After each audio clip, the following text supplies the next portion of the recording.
سلامونه او نیکې هیلې هیلهمند یم چې جوړ او روغ یاست. نن تاسو ته د بنګلادیش د حالاتو په هکله باندې پوره خبرې لرم چې په بنګلادیش کې څه وسوه او څه روان دي او څه به وسي. دغه ټولې خبرې به نن تاسو ته په ډېر ساده ژبه به تاسو ته بیان کوم، انشاءالله چې په ډېر واقعیتو به ستاسو سر هم خلاص سي او د منطقې په حالاتو به ستاسو سر خلاص سي چې په منطقې کې څه روان دي او په آینده کې به څه پېښ سي. زه پر دغه موضوع باندې خبرې کوو او تر اضافي خبرې تېرېږو. ټوله جنجال پر دغه موضوع باندې دی او دا موضوع څه ده؟ دا موضوع ټوله دې ته په بنګلادیش کې کوټه سیستم وایي. کوټه سیستم څه رقم دی؟ لکه زموږ په افغانستان کې چې د 20 کاله هر یو د جهاد په نامه باندې بس هغه یوازینی سند یې جهاد و، بس هغه به رئیس هم کېدی، هر څه به کېدی، نور تحصیلي سند ته ضرورت نه و. اوس هماغه کیسه په بنګلادیش کې د پخوا څخه هم شروع وه. د دې دپاره چې تاسو په دې باندې پوه سئ، تاسو باید لاړ شئ د بنګلادیش پر تاریخ باندې حوال باید خبرې وکړو. د بنګلادیش تاریخ ته چې لاړ شو، چې کله هم پاکستان د هند څخه جدا سو، دلته دوه پاکستانه وه، یو پاکستان شرقي، یو پاکستان غربي. دا پاکستان غربي په نامه باندې یادېده او دا پاکستان شرقي په نامه باندې یادېده. دلته چې کله هم په 1940 کال کې د اګست په 14 باندې دا پاکستان د هند څخه جدا سو، دلته دوی دوه ټوټې وه، خو دوه ټوټې چې وه دوی خپل راکړه ورکړه د دې خوا په دې ډول باندې کوله او یا هم د چین د لارې کوله، خو د هند د لارې بیا ورته مشکلات ورته پیدا کېدل. دا ارتباطات هم په ډېر سختي سره مخ ته تلل. کیسه څه وه؟ کیسه دا وه چې ټوله کنټرول د پاکستان چې ویه دلته د غربي پاکستان په لاس کې و، چې د اوسني پاکستان په لاس کې دی. دلته دوی په پوځ چې هغه وخت کې ایوب خان مشري کوله، دغه ټوله کنټرول د پوځ په لاس کې ویه. دلته چې کله هم انتخابات وسوه په دواړه پاکستان کې، پاکستان شرقي کې ټوله رایې چې سوه 148 رایې سوې او په ټوله پاکستان کې په اوسني پاکستان کې دلته 111 رایې ټول سوه. دا 148 رایې چې وه دا د په بنګال کې په شرقي پاکستان کې دا ټوله د بنګلادیش عوامي ګوند ته ولاړه. نو دا چې ویه او په غربي پاکستان کې 111 رایې چې وي،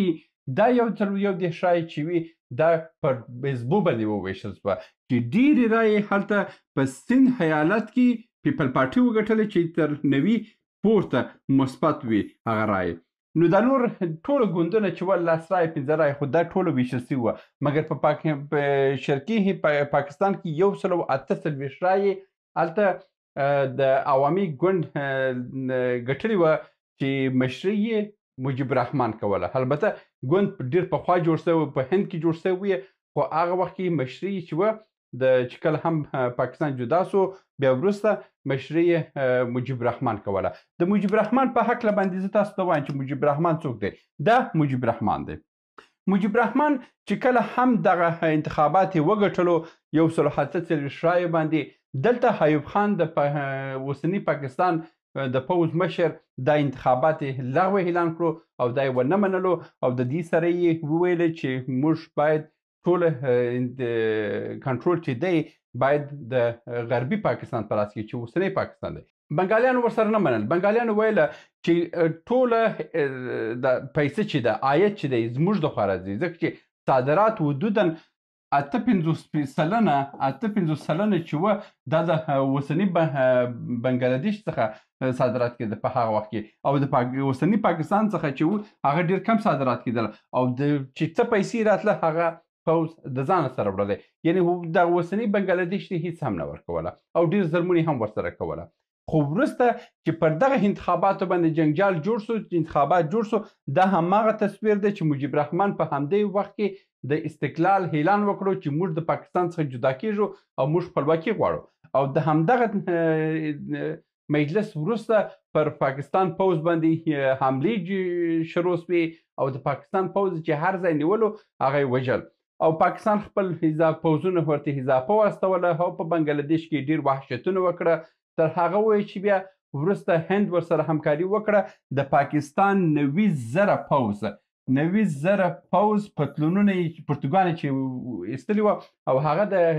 تصویر کې تاسو لیدلی سئ د هند د دفاع وزارت په دفاع وزیر په شاه هم هغه تابلو والي د 90,000 ته پاکستاني عسکرو پرتګانې وایستله او دریشانې ټولې وایستلې وسلې ورکړه او دا یې پر دوی واستوله او دا و چې بنګلادیش آزاد شو. چې کله بنګلادیش آزاد شو د بنګلادیش د ازادي سره دلته هغه کسانو چې پکښې کې ونډه اخیستې وه او د استقلال لپاره یې جګړه کړې وه د هماغه کسان چې دي دلته زه به دلته تاسو ته درته راوړم دا فایټرز یعنې هغه کوم د دوی انقلابیون چې وه د دې انقلابیونو دپاره یې د هغه وخت کې حدوداً 30% چوکۍ د دولت چې وه دا یوازې د انقلابیونو د کورنۍ دپاره اختصاص ورکول سوه او چې دا یوازې او یوازې چې د انقلابیون اولاده چې دي 30% یعنې پس که 100 نفره په دولت کې مقرره کېږي 10 نفره یې د انقلابیونو اولادونه به وي. دا خو 30% سوه او د هغه سره بیا 10% هم واخیستله د کلي او بانډو خلکو ته ورکړه یعنې 40% چوکیانې خو وویشل سوه او بیا 10% هم ښځو ته ورکړه 10% سوه دی 50% 5% هم اقلیتونو ته ورکړه چې هغه عیسویان دي او هندوان دي او نور اقلیتونه چې هلته ژوند کوي دا سو 55% او 1% هم ورکړو چاته محلولینو ته ورکړه یعنې ټول سوه 50% چوکیانې د دولت چې وه دا د بنګلادیش هغه وخت کې چې کله ازادي واخیستله دې ته یې کوټې سیستم ویلو او د همدغه کوټې سیستم په اساس باندې دوی ته یې دا کوټه ورکړه چې موږ تاسو په پښتنو کې هم وایو چې دا زما کوټه هغه ستا کوټه د غنمو په ویش کې چې ورته کېږي دغه ته کوټه سیستم ورته ویل دا یې ورکړه 50% چوکیانې د دوی پر خلکو یې وویشلې دا 50% چوکیانې چې وویشتل سوه فقط د عام خلکو ته چې پاته سوه 40% چوکیانې پاته سوې. اوس د 40% چوکیانې او د 50% چوکیانې چې وي دا خپل دولت په غاړه اخیستې وه چې دا موږ خپله انتخابویه چې کوم کسان ترې ورکړو او په دې ځای کې بیا د شیخ حسینه چې ده دا شیخ حسینه د مجیب رحمان لور ده او مجیب د ډېر وخت کېږي دا د 2009 کال څخه پر چوکۍ باندې ناسته ده تر اوسه پورې دا په 2024 کال پورې دا تر اوسه په قدرت کې وه همدې ټوله کارونه یې خپل تر کنټرول لاندې راوړی کنټرول راوړی وه چې دغه 50% چوکیانې چې وي بس ده ویله چې دا به دولت تصمیم نیسي هغه خپل د حزب هغه کسانو ته ورکوله چې د حزب کې د دې سره همکاري کوله او د ده حزب هم چې و ډېر قوي حزب و او حدودا د ټولو انتخابات 80 مثبت رایې ګټلې وه 80 مثبت چوکیانې چې دي دا اوس هم د پارلمان چې دي د شیخ حسینه تر کنټرول لاندې دي یعنې دا ډېر دا دیکتاتوره ښځه وه نو په همدې خاطر ټولو محصلینو مظاهره وکړه چې موږ ته دومره تحصیل دومره بدبختي ګالو او آخر کې 50% فقط که سواد لري کې نه لري بس دی د دولت په امر باندې راځي او هلته کښېني دا موږ نه منو کوم کار چې همدا په 20 کال کې پخواني اشرار وکړه او اوس ملایان یې کوي ملایانو سره هم همدا کیسه روانه ده ملا وایي چې اوس طالب اوسي هلته یې وړي مقرر کړي نه د مسلک مهمه ده هیڅ شی مهمه نه ده کوم کار چې اوس په افغانستان کې روان دی په افغانستان کې هم همدغه کار ضرورت دی چې د ملایانو په ضد باندې باید ولاړ سي او د چوکیانې باید ټوله مسلکي کسانو ته ورکول سي. دا مظاهره شروع سوه مظاهره چې شروع سوه په اول کې شیخ حسینه د دې څخه انکار یې کوله خو وروسته دا مظاهره توده سوه. ښه په اصل کې د مظاهره او د کوټې سیستم یو برخه د کار وه په دې کې څه موده وړاندې د هند په وړاندې مظاهرې هم وسوه د هند په وړاندې مظاهرې وسوې که ستاسو په یاد وسي په مالدیف کې مظاهرې وسوه چې ویل چې ګو هندیا ګو تاسو په انټرنیټ کې سرچ کړئ ګو هندیا ګو په نامه باندې ډېر غټ کمپاین روان و چې هغه په مالدیف کې وسو په بنګلادیش کې وسو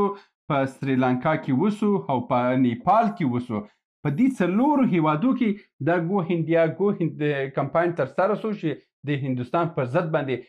مظاهرې ترسره سوې او دا مظاهرې چې وه دا په مستقیم ډول باندې دا د چینایانو د خوا سپورټ کېدل ځکه چې چینایان د هند ته کوم شاوخوا چې دا شاوخوا چې د مکمله د چین دپاره ډېر مهمه منطقه ده که هغه پاکستان وسي که هغه اوس بنګلادیش چین غواړي خپل کنټرول راوړي سریلانکا یې خپل تر کنټرول لاندې راوړې ده مالدیف خپل تر کنټرول لاندې راوړی دی اوس دلته کیسه څه شي ده کیسه دا ده چې غربي هیوادونه غواړي فقط او فقط د مځکه دغه منطقه کنټرول کړي دا منطقه چې کنټرول کړي زه به دا منطقه تاسو ته وښیم په دغه ځای باندې دا جنجال پروت دی یو خو دلته که تاسو دا سریلانکا منطقه وسی همدا دا منطقه بنګلادیش منطقه ده دا پاکستان منطقه ده او مالدیف هم په همدې سایو کې جزیرې دي دغه ټوله چې دی د چین په مرسته باندې د هندوستان پر ضد باندې تحریک سوه ځکه چې چین چې دا اوس هم خپل هموال راوړي په دې لاره باندې دلته بعضې جزیرې دي چې د هند تر کنټرول لاندې هندوستان نه غواړي چې د چین ته مزاحمتونه کوي اوس چین دا ټوله وخت خپل تر کنټرول لاندې راوړه تر څو خپل تجارت په دې باندې په دې لاره باندې اسانه کړي او مزاحمتونه ټول د منځه یوسي خو د بل لارې تاسو ته مخکې مې هم ویلي وه چې یو بل مملکت را روان دی چې هغه مملکت به څه شي په نامه باندې هغه مملکت به یو بل بنګلادیش په نامه باندې هغه بنګلادیش به دلته په دې منطقو کې که تاسو لیدلی اوسئ دغه منطقې ته سیون سیستر وایي تاسو په انټرنټ کې سرچ کړئ په ګوګل کې دې ته دغه منطقې ته دا د هند منطقه ده دغه منطقه دې ته سیون سیستر په نامه وایي دلته اوه ایالت دي دا سیون سیستر دی په دغه ایالتو کې یوازې په تیر کال کې په دغه 2-3 کلونو کې 80% د عیسویانو نفوس ډېر شوی دی یعنې څه ناڅه 2 برابره شوی دی او همدا ډول په بنګلادیش په دې سیمو کې هم عیسویان ډېر شوي دي نو اوس خبره دا ده چې امکانات د دې شته چې دغه مکمله د بنګلادیش د بعضې برخو سره دلته یو مملکت جوړ شي او دا به د عیسویانو یو ملک او دا چې جوړ شو دا به د چین دپاره عین لکه فلسطین او اسرائیل به او څه موده وړاندې مې هم دا خبره کړې وه تاسو ته او دا کیسه اوس شروع شوې ده اوس راځو پرته پر د پاکستان د بنګلادیش پر حالاتو باندې خبرې کوو یا بنګلادیش پر حالاتو باندې زیاتره کسانو دا خبره کړې وه چې بنګلادیش حالات به برته سم سي که نه بنګلادیش حالات ډېر مشکله ده چې برته سم سي ځکه نه سمیږي ځکه چې دا تجربه موږ خپله هم درلودله ټول دولتي ادارات چور سوه ټول دولتي ادارات چور سوه د دې چور تر شا باندې غټ پلان دی دا په افغانستان کې هم د کارونه ترسره سوه چې کله هم ډاکټر صاحب نجیب حکومت نسکوره سو اشرار چې راله ټوله دارو ندار د داسې یې واخیستله لوټ کړه او ټول یې وتښتوله نو دا دلته خبره څه ده خبره دا ده چې ملت خپل په زور پوه سو هغه یو ماتل دی وایي کله چې هم آس خپل په زور پوه سو هغه به خپل په تار باندې نه درېږي چې هلته تړلی اوسي نو اوس هم ملت چې دی ملت خپل په زور پوه سو نور ملت هر وخت ولاړېږي چې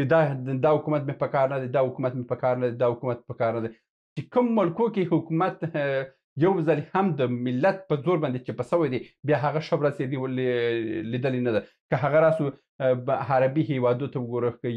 یمن کې وګورو لبنان کې وګورو همدا ډول لیبي کې وګورو دغه ټوله ځایو کې چې ملت راولاړ سوی دی او حکومتونه چپه کړي دي بیا هغوی ښه ورځ لیدلې نه ده که بیخي راسو پر ایران باندې ایران داسې چپه کړو اوس هغه د ملایان ورته ناست دی ټول د حکومت چوکیان چې د ملایان دي تحصیل یافته او ځوانان هېڅ فایده نه لري نو اوس که راسو زموږ خپل په افغانستان کې هغه چې کومه ورځ کې چې حکومت موږ سقوط کړو د هغه ورځ تر اوسه بیا موږ ښه ورځ ونه لیدله د همدې خاطر باندې دا کوم کار چې دا څه په وخت کې صدر محمد داود خان په وخت کې هغه وخت کې چې دا ملت انقلابو ته راپورته کول په هغه وخت کې محمد ظاهر شاه ملت بابا ویله چې دا کار مه کوه د ملت ته دا شی مه ښیه دا خپل زور یې ور مه ښیه چې بیا ته نسي دا کنټرولولی هماغه و چې افغانستان چې کله هم د محمد ظاهر شاه د واکمني ختمه سوه بیا یې ښه ورځ ونه لیدل ځکه چې ملت خپل په زور پوه هره ورځ راولاړېدی ټک یو چپکه ده بل چپکه نو اوس هم د بنګلادیش ملت خپل په زور باندې پوه سو هر څه وخت کې به دا حکومتونه چپکي حکومتونه هم بیا بیریږي نور به نظام به هم نظام نه اوسي او دلته به د پاسه جنګجالونه نور هم راپورته سي جنګجالونه په چیش پورته کېږي پر مجیب الرحمن په مجسمو باندې ډېر مجسمې چپه سوي دي ډېر توهینامیز کارونه سوي دي چې دلته د مجیب الرحمن کوم د شیخانو کورنۍ چې ده دا شیخانو قوم چې دی هلته په بنګلادیش کې یو غټ قوم دی نو دا به هم جنګجالونه جوړ کړي دا جنګجالونه قومي او مذهبي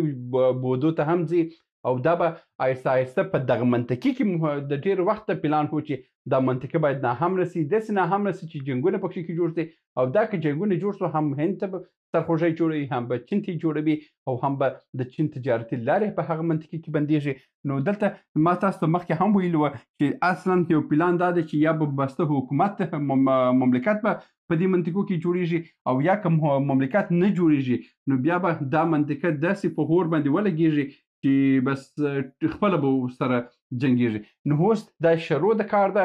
زه فکر نه کوم چې بنګلادیش بیا په ښه ورځ ځان څخه وویني ځکه چې ملت یې اغېسو او ملت چې اغېسو بیا هر یو ګروپ جوړوي او ګروپونه چې دي د بهر ملکو سره ارتباطات جوړوي او د ارتباطات چې جوړ سوه بیا هغه ملک بیا د کنټروله تل سره نه وځي او ډېر مشکله ده چې د ملک برته کنټرول سي او لکه بیا هم تکراروم هغه بل ورځ کې مې هم تاسو ته ویلو معلوم چې جنګجال په کوم ځای کې دی دلته په دې منطقه کې په اوکراین کې دا منطقه هم درته ناهم نه کوي دا منطقه هم ناهم نه ده دا منطقه هم ناهم نه ده دا منطقه خو دا څه ورته لاره نه ورکوي استرالیا ورته لاره نه ورکوي دلته هم هندوستان بعضې سیمې دي دا لاره هم پر چین باندې بند هغه لاره هم پر چین باندې بند دا لاره هم پر چین باندې بند دا لاره هم پر چین باندې بند د چین ته سرخوشیانې ډېر جوړیږي او دلته یو اقتصادي لوبه روانه ده دا اقتصادي لوبه د دې د بنګلادیش په هکله باندې هغه بله ویډیو چې ما مخکې ته دې مظاهرو جوړه کړې وه حدود یو 2 میاشتې وړاندې ما جوړه کړې وه هغه وخت ما ویلي وه چې په بنګلادیش کې حالات تر کنټروله وځي جنګجالونه راپېښېږي اوس یو بله خبر هم درته کوم چې د هند په دې سیون سیستر کې هم جنګجالونه جوړېږي دا ویډیو ستاسو په یاد وسي چې یو 2-3 میاشتې بعد یو کال په ترڅ کې په دې منطقو کې هم جنګجالونه جوړېږي او دا جنګجالونه بیا په غور بدلېږي او دا حالات لا تر کنټروله وځي او دا سیمه ناامنه کېږي او دا سیمه یو تجارتي بعد لري او دا باید دلته جنګجالونه ډېر سي ځکه چې پلان هم همدا دی دا د نن ورځې ویډیو هیله مند یم چې